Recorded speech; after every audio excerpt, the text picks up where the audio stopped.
0. O jogo em si foi ruim, né, Edu, tecnicamente. Então, assim, tanto o Botafogo quanto o Guarani. O Botafogo começou melhor, né? O Guarani depois equilibrou o jogo, mas assim, muito pouco, criou muito pouco o Guarani.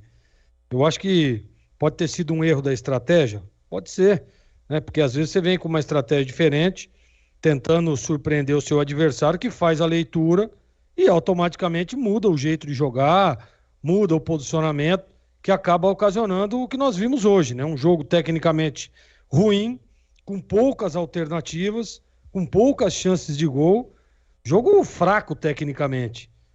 Mas venceu quem buscou, quem tentou, né? Quem criou mais, quem teve mais a bola com qualidade. Porque quando eu falo ter a bola com qualidade, não adianta. O primeiro tempo, por exemplo, o Guarani teve mais posse de bola. Porém, nós vimos o jogo. Mas não é aquela posse de bola ficar tocando de um zagueiro para o outro, goleiro, né? Isso daí não vira nada, sabe? Não vai ocasionar nada. Então tem que ter a bola sim. E eu dizia isso no intervalo. Tem que ter a bola sim no campo do adversário, rodar de um lado para o outro, com alternativas, movimentação dos homens de meio, né? Intensidade dos homens de lado. E não foi isso que nós vimos. O Isaac mal no jogo, ele tentou com o Regis, entrou apagado também. As substituições não surtiram efeito. Você vê que o Neilton não pegou praticamente na bola. O Bruno Mendes também, muito pouco. O Regis entrou meio apagado também, igual o Isaac. Aí a gente pode também credenciar a boa marcação da equipe do Botafogo, que tem um time muito qualificado, que tem um time que, sem dúvida nenhuma, tecnicamente tá ali no mesmo nível do Guarani, mas vive um bom momento, tá bem na tabela, né? Venceu a última partida jogando fora de casa, estava num crescimento, trocando o treinador. Eu falava sobre isso também, né? Do incentivo dos jogadores, tá trocando o treinador, os caras querem mostrar trabalho, quer mostrar que tem condição, tem qualidade.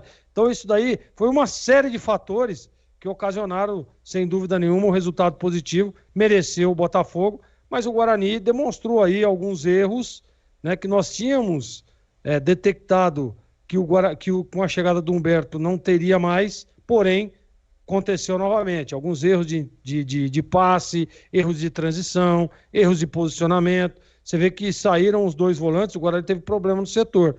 E aí fica difícil, né? Porque você precisa ter não adianta você ter um time, você tem que ter um elenco. Ah, perdeu dois jogadores, isso aí vai acontecer. Durante um campeonato longo como a Série B, vai acontecer a todo momento. Só que você precisa ter peças de reposição. Jogadores que entram e mantêm ali pelo menos o mesmo nível. Então, não foi isso que aconteceu. Guarani derrotado, que sirva de aprendizado, um jogo fora de casa. E agora, Edu, tem que juntar os cacos e voltar a vencer na próxima rodada, Edu. Olha, abraço pro Dudu